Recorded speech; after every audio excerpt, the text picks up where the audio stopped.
وعلى آله المجتبى وأصحابه النجبى. اللهم صل على سيدنا محمد النبي الأمي الهاشمي وعلى آله وأصحابه نجوم الهدى.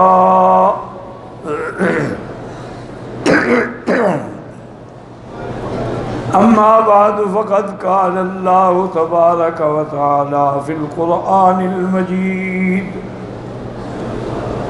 والفرقان الحميد.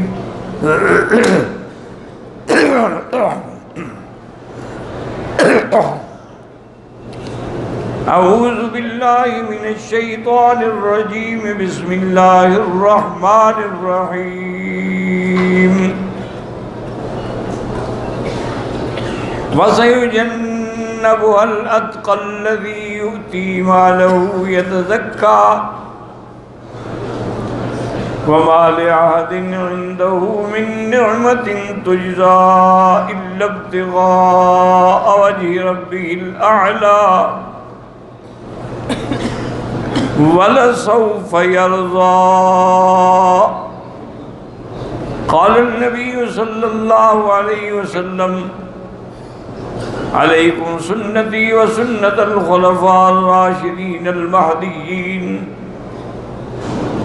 تمسكوا بها وعزوا عليها بالنواجذ. صدق الله العلي العظيم وصدق رسوله النبي الكريم، ونحن على ذلك لمن الشاهدين ومن الشاكرين والحمد لله رب العالمين. رب اشرح لي صدري ويسر لي أمري واحلل عقدة من لساني يفقهوا قولي. رب زدني علما. سبحانك لا علم لنا إلا ما علمتنا إنك أنت العليم الحكيم.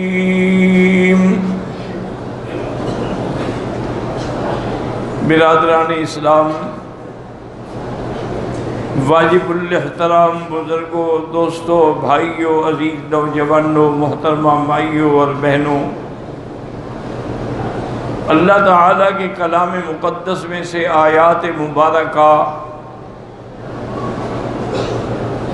اور آقا انعامدار حبیب کبریا سیدنا محمد مصطفیٰ صلی اللہ علیہ وعلا آلہ وصحابہ وسلم تسلیما کثیرا کثیرا کہ فرامین مبارکہ میں سے ایک حدیث تلاوت کی ہے. دعا فرمائیں کہ اللہ اس عاجز کو بالحل صحت عافیت کاملہ عاجلہ دائمہ اور حق بات بیان کرنے کی توفیق عطا فرمائیں.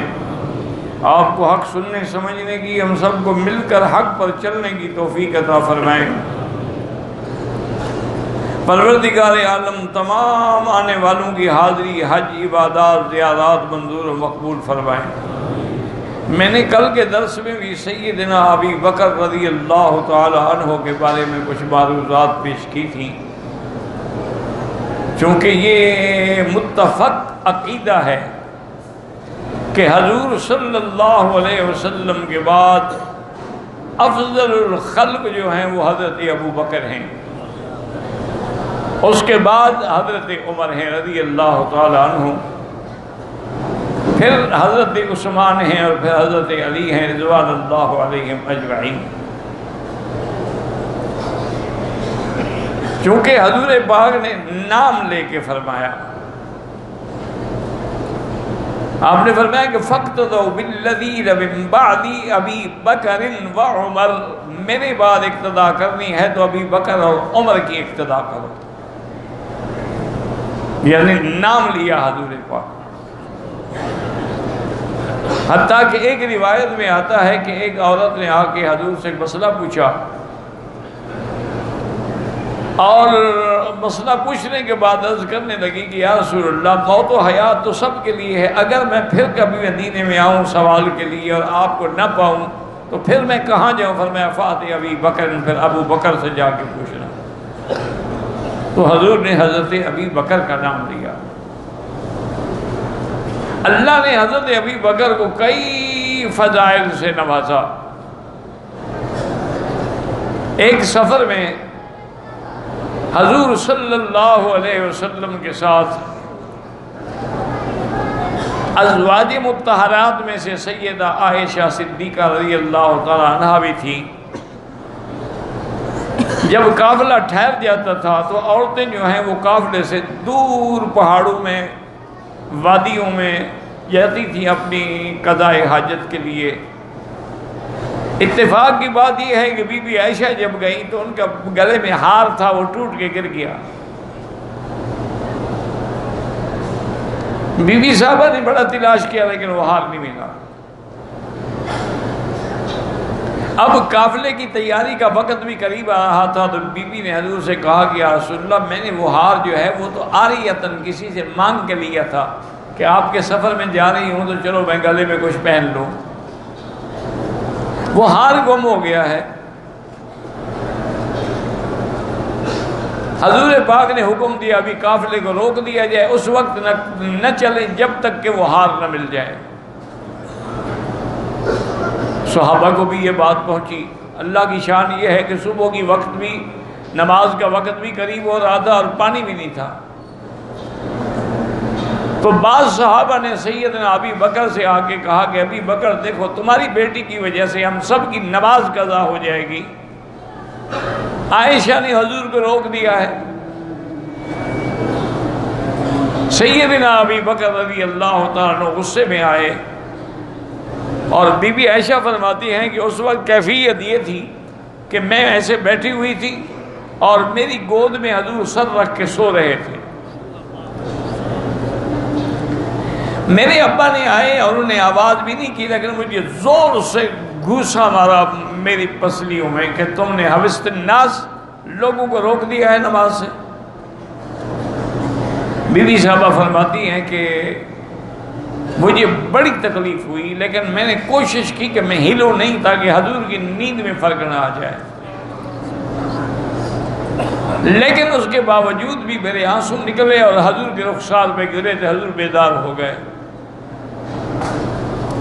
ابھی حضور اس واقعے کی تحقیق فرما رہے تھے کہ اللہ نے جبریل علیہ السلام کو نازل فرمایا، اور اللہ نے قرآن پاک میں باقاعدہ حکم جاری کر دیا فَإِن لَّمْ تَجِدُوا مَاءً فَتَيَمَّمُوا صَعِيدًا طَيِّبًا۔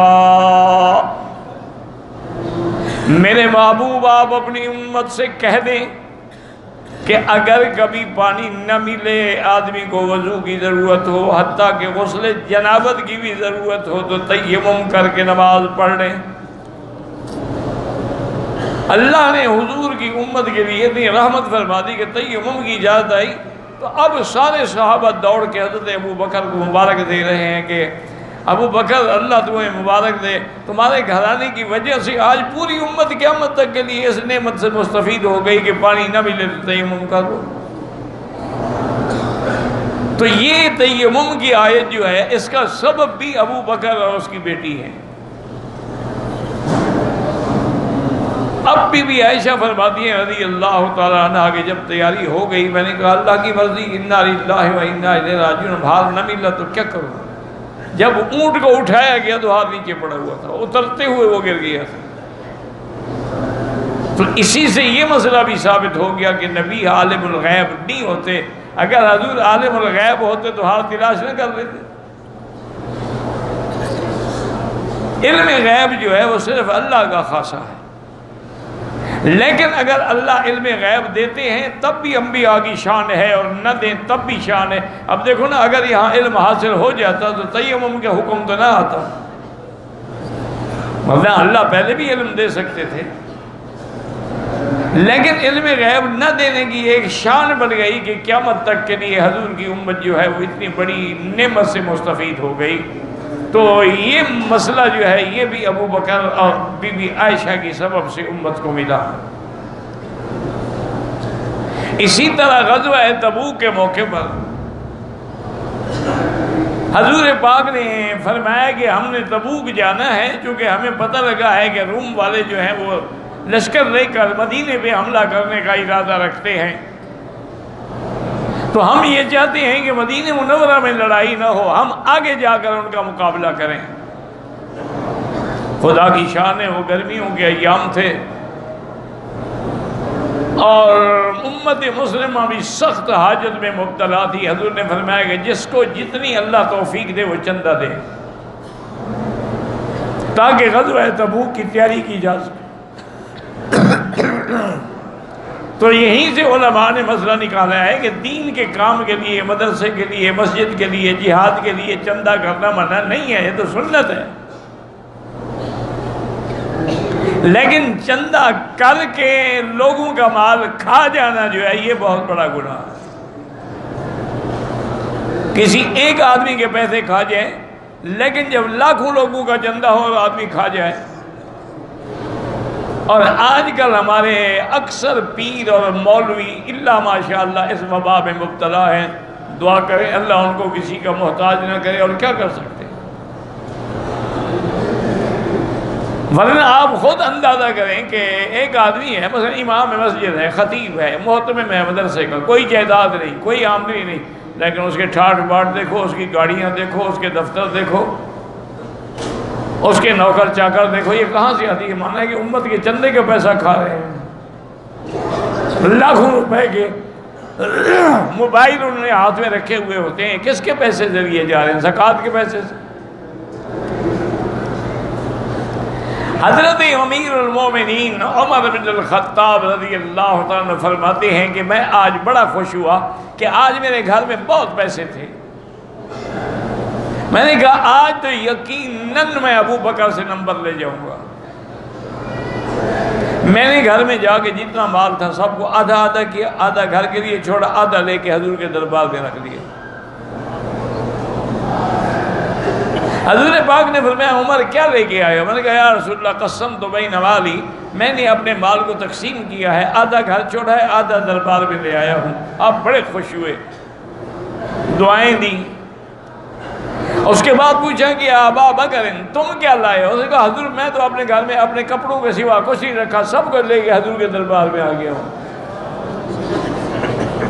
بس اللہ کے رسول کا نام مجھے کافی ہے۔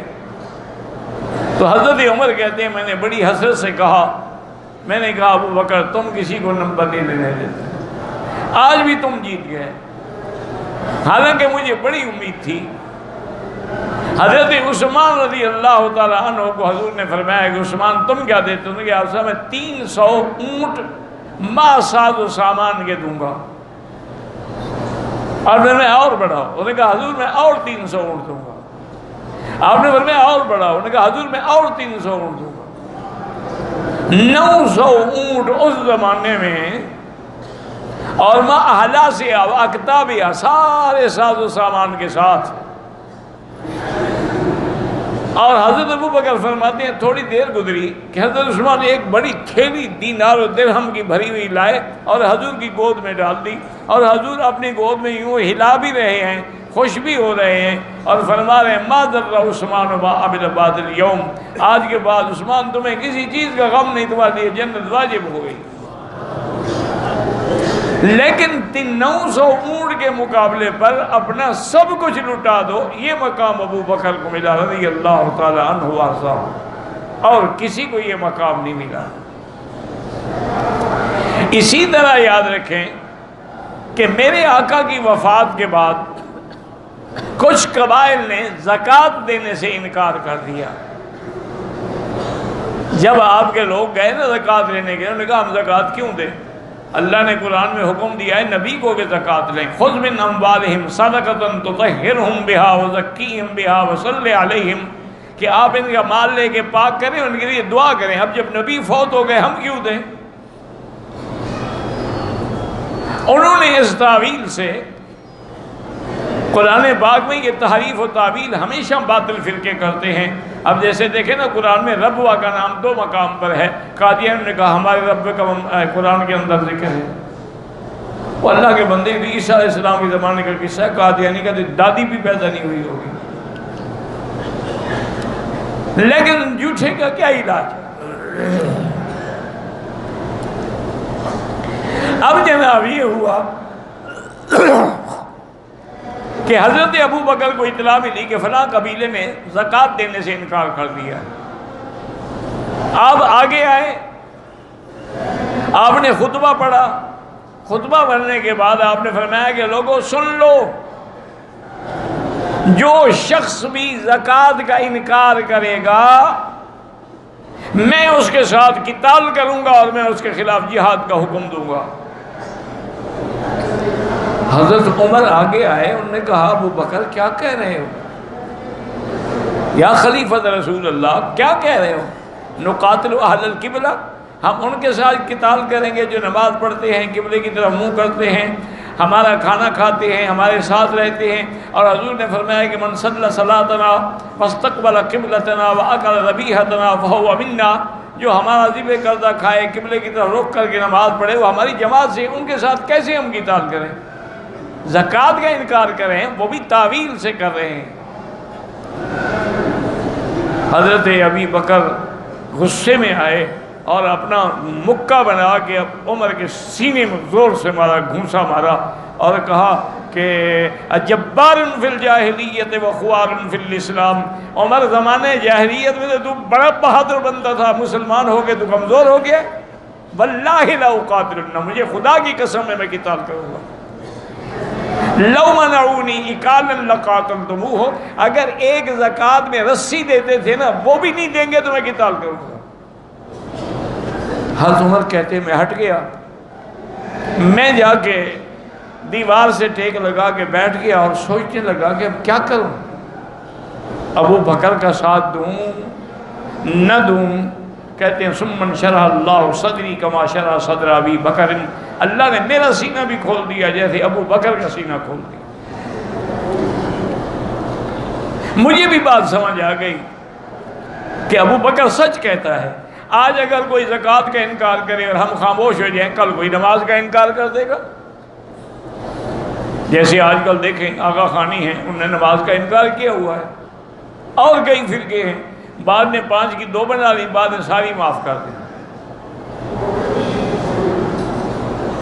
تو حضرت عمر کہتے ہیں میرے دماغ میں بات آ گئی، میں نے کہا کہ ابو بکر، میں آگے آیا اور میں نے کہا ابو بکر واللہ مجھے خدا کی قسم ہے میں تیری قیادت میں ایک سپاہی بن کے لڑوں گا، تو حق پر ہے۔ ہمیں بات سمجھ نہیں آ رہی تھی۔ تو یہ منکرین زکوٰۃ جو ہے، چونکہ انکار زکوٰۃ جو ہے قرآن کا انکار ہے اور ارتداد مرتد ہے، اور مرتد کی سزا قتل ہے۔ تو یہ منکرین زکوٰۃ کے ساتھ جو مقابلہ تھا وہ بھی حضرت ابو بکر کی شان ہے۔ حضور کے زمانے میں بھی، اس کے بعد بھی کچھ نبی جھوٹے پیدا ہوئے، مسیلمۃ الکذاب، اسود العنسی، طلیحہ، اسی طرح ایک عورت تھی سجاحہ اس کا نام تھا، اس نے بھی کہا میں نبی ہوں۔ یہ جھوٹے نبی پیدا ہوئے، جیسے آپ کے یہاں مسیلمۃ الپنجاب ہے، اس وقت مسیلمۃ الکذاب تھا۔ تو ان منکرین ختم نبوت سے جہاد جو ہے وہ حضرت عمر نے کیا، حضرت ابو بکر نے کیا۔ پہلا لشکر حضرت اسامہ کی قیادت میں بھیجا اور تمام منکرین ختم نبوت کی طاقت کو ختم کر دیا، قتل کر دیا، مٹا ڈالا، ان کا نام و نشان بھی ختم ہوا۔ تو منکرین نبوت کے خلاف جہاد کرنے والا بھی ابو بکر ہے رضی اللہ تعالیٰ عنہ۔ اسی طرح یاد رکھیں کہ سیدنا ابی بکر رضی اللہ تعالیٰ عنہ کو اللہ نے یہ مقام اور یہ عظمت دی تھی کہ حضور نے اعلان فرمایا تھا کہ لا تبقین باب فی المسجد الا خوخۃ ابی بکر، مسجد نبی میں تمام دروازے بند کر دو، صرف ابو بکر کا دروازہ کھلا رہے۔ اللہ کی شان دیکھو، 1400 سال گزر گئے، آج بھی ابی بکر صدیق کا دروازہ کھلا ہوا ہے، کیونکہ حضور نے جو حکم دیا تھا کہ یہ کھلا رہے۔ تو یہ مقام جو ہے یہ بھی حضرت ابی بکر کو ملا ہے رضی اللہ تعالی عنہ وارضاہ۔ اور پھر خدا کی قدرت دیکھیں کہ حضرت ابو بکر کی میرے آقا سے مشابہت اتنی تامہ تھی کہ ہر بات میں وہ تصویر محمد مصطفیٰ تھا صلی اللہ علیہ وسلم۔ ایک منٹ دیکھیں کہ حضور کی عمر کتنے ہیں؟ 63 سال۔ ابو بکر کی عمر کتنے ہیں؟ 63 سال۔ حضور 2 ہفتے بیمار رہے، ابو بکر بھی 2 ہفتے بیمار رہے۔ حضور کو بھی جاڑا، سردی اور تیز بخار آتا تھا، ابو بکر کو بھی وہی جاڑا اور تیز بخار آتا تھا۔ حضور صلی اللہ علیہ وسلم پر اس یہودی عورت نے جو زہر دیا تھا خیبر میں، اس کا موت کے وقت اثر ہوا۔ آپ نے فرمایا ھذا اوان انقطاع ابہری من سم الذی اکلت بخیبر، میری آنتیں مبارک کٹ رہی ہیں اس زہر کی وجہ سے جو مجھے دیا گیا تھا۔ اچھا، اللہ کی شان دیکھیں کہ موت کے وقت ابو بکر پر بھی وہ زہر اثر کر گیا، جس سانپ نے آپ کو ڈسا تھا غار میں، اس کا زہر جو تھا آؤٹ کر آیا۔ یعنی آپ پر بھی زہر نے اثر کیا، ابو بکر پر بھی زہر نے اثر کیا۔ اللہ کی شان دیکھیں۔ اس کی وجہ ایک یہ بھی تھی کہ اللہ دونوں کو مقام شہادت سے نوازنا چاہتے تھے۔ اور اسی طرح اور مشابہت دیکھیں، حضور نے اپنی زندگی میں ابو بکر کو مصلی پہ کھڑا کیا، حضور کے بعد خلیفہ بنے۔ ابو بکر نے بھی اپنی زندگی میں عمر کو مصلی پہ کھڑا کیا، اور حضرت عمر بھی بعد میں خلیفہ بنے۔ یعنی بالکل عین تصویر ہے محمد مصطفیٰ۔ ہجرت کے موقع پر کفار مکہ نے اعلان کیا تھا کہ جو آدمی حضور کو اور ابو بکر کو زندہ یا نعوذ باللہ مردہ لائے گا، ہم ان کو 100 اونٹ دیں گے۔ تو حضور پر بھی 100 اونٹ انعام رکھا گیا، ابو بکر پر بھی 100 اونٹ انعام رکھا گیا۔ اور اسی طرح حضرت ابو بکر فرماتے ہیں کہ جب ہم مدینے پہنچے ہجرت کے بعد، تو لوگ میری عمر کو دیکھ کر، میری داڑھی کو دیکھ کے اندازہ کرتے تھے، چونکہ حضور تو ابھی اتنے زیادہ بوڑھے نہیں ہوئے تھے، وہ پہلے مجھے آگے ملنے لگتے ہیں۔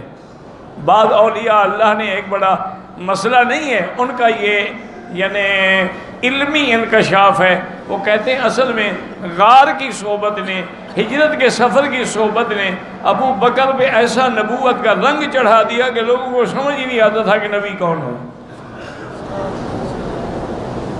کیونکہ صحبت کا اثر تو ہوگا نا ہر حال میں۔ تو حضرت ابو بکر کہتے ہیں میں نے سوچا کہ مدینے والوں کو بات سمجھ نہیں آ رہی، میں نے فوراً ایک کپڑا لیا، ایک طرح سے تھوڑی دھوپ آ رہی تھی، میں کپڑا اوپر لے کے کھڑا ہو گیا تاکہ لوگوں کو پتہ لگے یہ خادم ہے، مخدوم تو وہ ہیں جو نیچے بیٹھے ہوئے ہیں۔ صلی اللہ علیہ وعلی آلہ وصحبہ وسلم۔ اور اسی طرح مطابقہ دیکھیں کہ حضور کی وفات جو ہے سوموار 12 ربیع الاول کو ہوئی، ابو بکر کی وفات بھی سوموار کو ہوئی۔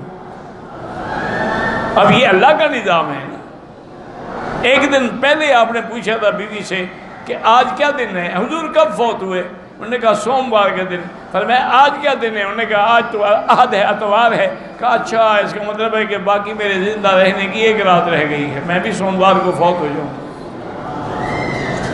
تو آپ کی موت بھی اسی دن مکان، اچھا اس کا حضور کہاں فوت ہوئے؟ حجرہ عائشہ میں۔ اور ابو بکر کہاں فوت ہوئے؟ حجرہ عائشہ میں۔ جس چارپائی پر حضور کا جنازہ مبارک رکھا گیا، اسی چارپائی پہ ابو بکر کا جنازہ رکھا گیا۔ جیسے حضور صلی اللہ علیہ وسلم کی قبر مبارک لحد والی بنائی گئی، ابو بکر کی قبر بھی لحد والی بنائی گئی۔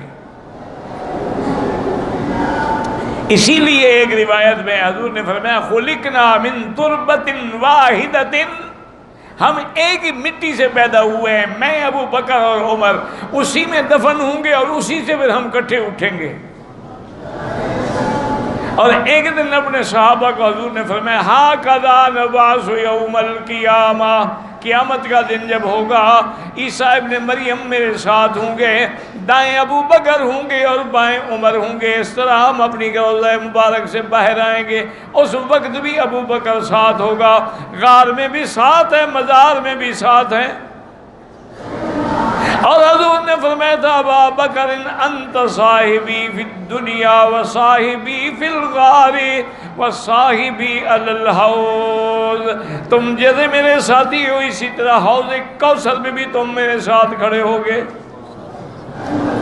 اور حضور نے فرمایا تھا ابو بکر کو کہ واللہ یا ابا بکر انک اول من تدخل الجنت من امتی، میری امت میں سے سب سے پہلے جنت میں تو داخل ہوگا۔ یہ مقام بھی حضرت ابو بکر کو ملا ہے رضی اللہ تعالی عنہ۔ اور بڑے حضرت ابو بکر کے فضائل ہیں، مناقب ہیں، لیکن آخر موت برحق ہے۔ حضرت ابو بکر رضی اللہ تعالیٰ عنہ بھی فوت ہوئے اور آپ بھی اسی مقام میں دفن ہوئے، عائشہ حجرہ عائشہ صدیقہ میں۔ اور بی بی عائشہ فرماتی ہیں آج میرا خواب سچا ہو گیا کہ آج دوسرا چاند بھی میرے گھر میں آ گیا۔ حضور جب دفن ہوئے تو ابو بکر نے فرمایا تھا کہ ھذا اول قمر، وہ جو خواب میں تم نے چاند دیکھا تھا نا، آج پہلا چاند تیرے گھر میں آیا ہے، تو آج دوسرا چاند بھی میرے گھر میں آ گیا۔ اللہ تبارک و تعالیٰ میرے خواب کو سچا کر رہے تھے۔ اللہ تبارک و تعالیٰ سیدنا ابو بکر، حتیٰ کہ حضرت علی سے پوچھا گیا کہ سب سے بڑا بہادر کون ہے، اس نے کہا ابو بکر۔ انہوں نے کہا حضرت آپ سے؟ انہوں نے کہا ہاں، جب بدر کے میدان میں ہم 313 تھے اور دشمن 1000 تھا، آپ کے لیے ہم نے ایک چھپر بنایا تھا، ہم سوچ رہے تھے کہ یہاں حضور کو اوپر بٹھائیں گے، لیکن پہلا کون دے گا دشمنوں کے مقابلے پہ؟ تو ہم نے کیا دیکھا کہ جا ابو بکر شاہرن سیف، ابو بکر تلوار نکال کے آئے، کہنے کہ جائیں آپ سب آرام کریں، میں پہرا دوں گا محمد مصطفیٰ۔ تو انہوں نے کہا کہ اس وقت کسی کو جرت نہیں ہوئی پہرے دینے کی، ابو بکر کو جرت ہوئی، لہذا سب سے بڑا بہادر جو ہے وہ ابو بکر ہے۔ انہوں نے پوچھا حضرت علی سے کہ حضرت علی تمام صحابہ میں سب سے بڑا عالم کون ہے؟ آپ نے فرمایا ابو بکر۔ اس کو تو خیال تھا نا آپ کہیں گے عالم تو میں بڑا ہوں۔ آپ نے فرمایا نہیں ابو بکر۔ نے کہا حضرت ابو بکر آپ سے بڑا عالم؟ نے کہا کہ جب حضور بیمار تھے، حضور نے مصلی پہ کھڑے ہو کر نماز پڑھانے کا حکم کس کو دیا تھا؟ آپ نے فرمایا تھا مروا ابا بکر فلیصلی بالناس، ابو بکر سے کہو کہ نماز پڑھائے۔ اور حضور کا یہ حکم ہے کہ فلیؤمکم اعلمکم بکتاب اللہ، امام اس کو بنایا کرو جو سب سے زیادہ عالم ہو۔ تو اگر صحابہ میں اور زیادہ عالم ہوتے تو حضور اس کو حکم دیتے۔ معلوم ہوا کہ تمام صحابہ میں سب سے زیادہ علم والا جو ہے وہ بھی ابو بکر ہے۔ انہوں نے کہا اچھا آپ نے تو خیبر فتح کر دیا، طاقت و قوت میں کون زیادہ ہے؟ فرمایا ابو بکر۔ وہ حیران ہو گیا اور نے کہا اللہ کے بندے، جب کعبۃ اللہ میں داخل ہوئے، مکہ فتح ہو گیا، تو حضور نے مجھے فرمایا کہ علی تم بیٹھ جاؤ، میں تمہارے کندھے پہ کھڑے ہو کے یہ بتوں کے نشان مٹا ڈالوں۔ تو حضور نے ایک قدم رکھا تو میں نے کہا قطن یا رسول اللہ، بس میں نہیں برداشت کر سکتا۔ حضور نے کہا اچھا میں بیٹھ جاتا ہوں، تم میرے کندھے پہ کھڑے ہو کے ان کو مٹا ڈالو۔ تو میں تو حضور کا ایک قدم برداشت نہ کر سکا، ابو بکر تو کندھے پہ بٹھا کے غار ثور میں پہنچ گیا، تو اس سے زیادہ طاقت والا کون ہو سکتا ہے؟ تو اسی لیے ترتیب بھی یہی ہے کہ حضور کے بعد شیخین یعنی ابی بکر و عمر، جیسے کہ حضور نے نام لیا فاقتدوا بالذین من بعد ابی بکر و عمر رضی اللہ تعالی عنہ۔ اللہ تبارک و تعالی ہمیں ان کی محبت اور ان کے نقش قدم پہ چلنے کی توفیق دے۔